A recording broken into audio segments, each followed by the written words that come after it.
There's a moment most people never recognize, a moment when others decide how far they can go with you. It happens quietly, not during confrontation, not during chaos. It happens when you explain yourself one time too many. That's when the test begins. Every interaction is a measurement. They're not listening to your words, they're watching your reactions, your tone, your urgency to be understood. The more you try to prove your intentions, the more you reveal uncertainty. And uncertainty is an invitation. That's why people push. That's why they interrupt. That's why they question your decisions like they have a right to. Here's the truth they don't tell you. Respect is not earned by clarity. It's earned by restraint. The most dangerous shift you can make is not becoming louder, sharper, or more aggressive. It's becoming unreachable, calm, minimal, precise. When you stop filling the silence, something changes inside the room. People lean in, not because you demanded attention, but because you removed access. Silence forces others to project. Their insecurities rise to the surface, their need for validation exposes itself, and suddenly you're no longer defending your position, they are. This is where most people fail. They get uncomfortable. They rush to explain, justify, soften. They think silence makes them look weak. In reality, silence is a mirror, and most people don't like what they see when there's nothing distracting them from their own thoughts. The first time you do this, it will feel unnatural. You'll feel the urge to fix the tension. Don't let it breathe. Let the discomfort work for you. Because the one who can tolerate silence controls the pace, and the one who controls the pace controls the outcome. This isn't about manipulation, it's about positioning. When you remove emotional reactions, people lose their leverage. They don't know where you stand, so they stop pushing, they stop testing, not because you warned them, but because they sensed a boundary they couldn't read. And once they realize you don't need to explain yourself to be certain, they never test you again. Most people think power comes from being loud, from reacting fast, from proving something every time they feel challenged. That instinct is exactly what keeps them predictable. When you react immediately, you give others control over your emotional rhythm. They know when to push, they know when you'll respond. Silence breaks that pattern. Silence forces uncertainty, and uncertainty is uncomfortable for anyone who tries to test you. The moment you stop explaining yourself, people begin filling the gaps on their own. They project intentions, they assume strategy. They start wondering what you know that they don't. This is where the shift happens. You're no longer playing on their timeline. You're no longer operating inside their expectations. You're letting them sit with their thoughts, and most people are terrible at that. Notice how the most dominant figures rarely rush to clarify. They don't rush to defend, they let confusion linger. Not because they're weak, but because they understand something most people miss. The mind hates empty space. When you refuse to speak, others mentally overcompensate. They reveal fears, they expose insecurities, they give away leverage without realizing it. Silence also reframes how you're perceived. When you speak less, every word carries more weight. People listen differently. They lean in. They analyze tone, timing, expression. You're no longer background noise. You become a signal, and signals don't need to be loud to be powerful. They need to be precise. This is why testing stops. Not because you confront it head-on, but because you remove the reward. Most tests exist to provoke a reaction. Take away the reaction, and the test loses purpose. What's left is respect, or at the very least, caution. Both work in your favor. There's a discipline to this. Silence isn't avoidance. It's control. It's choosing not to spend energy where it isn't needed. It's understanding that restraint often communicates more strength than confrontation ever could. When you master that restraint, people feel it. They may not understand it, but they feel it. And once they feel it, they think twice before trying you again. Once people sense that you're not reacting the way they expect, their behavior shifts, subtly at first. They become more careful with their words, they watch your face longer.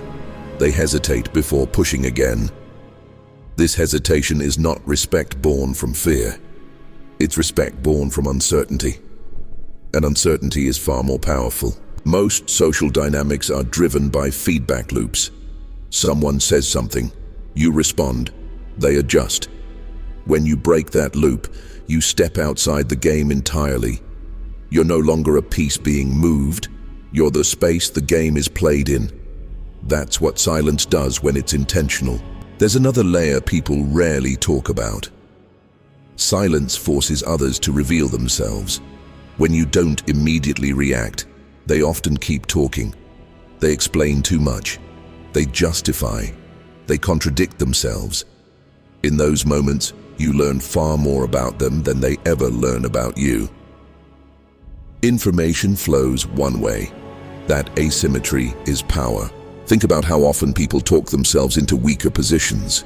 They get nervous in the quiet. They mistake stillness for judgment. They rush to regain control by filling the silence. And in doing so, they expose motives, limits, and emotional triggers.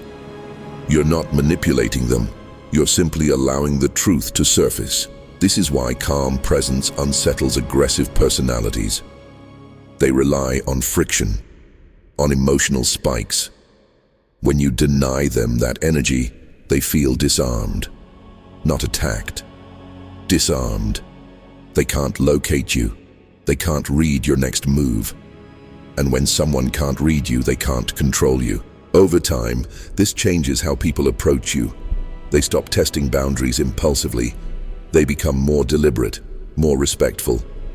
Not because you demanded it, but because your behavior trained them. You taught them that pressure doesn't work here. Noise doesn't work here. This is the quiet authority most people never develop. Not dominance through force, but dominance through composure. When you embody that, you don't need to assert yourself. Your presence does it for you. What happens next is subtle, but decisive. Once people realize you don't react on impulse, they begin to project onto you. They assume depth, strategy, control. Silence creates a vacuum, and the human mind rushes to fill it. Most of the time they fill it with their own fears. This is where the balance of power quietly flips. You're no longer responding to the world around you. The world starts responding to you. Not because you said more, but because you said less. Your restraint becomes a signal. This person is not easily moved. There's a reason leaders who speak less are often perceived as stronger. Words can be challenged. Emotions can be dismissed. Stillness cannot. When you stay grounded while others escalate, you position yourself above the chaos without announcing it. That contrast is impossible to ignore. People begin to check themselves around you. They rethink jokes. They soften disrespect before it fully forms. Even dominant personalities pull back slightly, testing the ground before stepping forward. They're not afraid of you. They're unsure of you. And uncertainty forces caution. At this stage, silence stops being defensive and becomes strategic. You choose when to speak, not because you're holding back, but because timing matters. When you finally do speak, your words carry weight, not volume. Weight. They land harder because they're rare. Most people waste their influence by over-explaining. They dilute their presence by constant reaction. You do the opposite. You conserve. You let moments pass without commentary. You allow tension to exist without resolving it immediately. That patience rewires how others perceive you. This is how authority is built without confrontation. Not through intimidation, not through validation seeking, but through composure so consistent it becomes unmistakable. When people feel that, they stop testing, not all at once, but enough that you notice the shift. By now, something important has changed. You're no longer chasing control. Control starts moving toward you. People adjust their behavior without being told. They wait for your reaction. They look for cues, not because you demand attention, but because your calm has become a reference point. This is where most people make a mistake. They sense the shift and rush to capitalize on it. They speak more. They assert themselves harder. They try to prove the power they're starting to feel, and in doing so, they lose it. Power doesn't like to be advertised. It prefers to be assumed. You don't correct people immediately. You let misunderstandings breathe. You allow others to reveal their intentions before you reveal yours. Silence becomes a filter. Those who respect it stay. Those who try to fill it expose themselves. When someone attempts to test you again, it feels different now. Their challenge lacks conviction. Their tone is lighter, uncertain. They're not attacking. They're checking boundaries. And you don't rush to defend them. You respond slowly, precisely, or not at all. This restraint forces people to confront their own behavior. Without resistance, their aggression collapses. Without validation, their need for dominance fades. They either recalibrate or remove themselves. Both outcomes work in your favor. You start noticing something else too. Conversations shift direction when you enter a room. Energy settles. People become more careful with their words, not because you intimidate them, but because you've trained them, quietly, to associate you with consequence. This is the psychological edge most never develop. They confuse power with noise. You understand it's the opposite. True influence is felt before it's heard.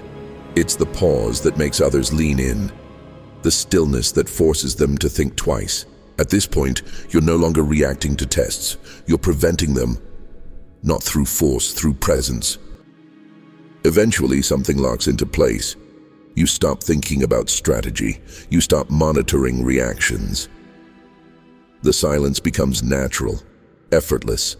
It's no longer a tool you use. It's a state you operate from. People feel it immediately, not consciously, instinctively. They sense that pushing you has consequences they can't predict. And unpredictability, when paired with calm, is deeply unsettling. It creates respect faster than aggression ever could. Notice what you're not doing. You're not explaining yourself. You're not justifying decisions. You're not rushing to be understood. Understanding is no longer your goal. Position is. And position doesn't need permission. When someone tries to provoke you now, the attempt dies mid-sentence. They hear their own voice echo in the space you don't fill. That echo makes them uncomfortable. It exposes their need, their insecurity, their lack of control. This is why they stop testing you, not because you won, but because they realize there's nothing to gain. You've removed the reward. No reaction, no emotional payoff, no access to your internal state. And without access, manipulation fails. Games end. Power shifts. Most people spend their lives explaining, defending, reacting. You've stepped outside that loop. You've learned the rare skill of letting others reveal themselves while you remain unreadable. And once that happens, you don't need dominance, it comes to you. If this shifted how you see control, stay here.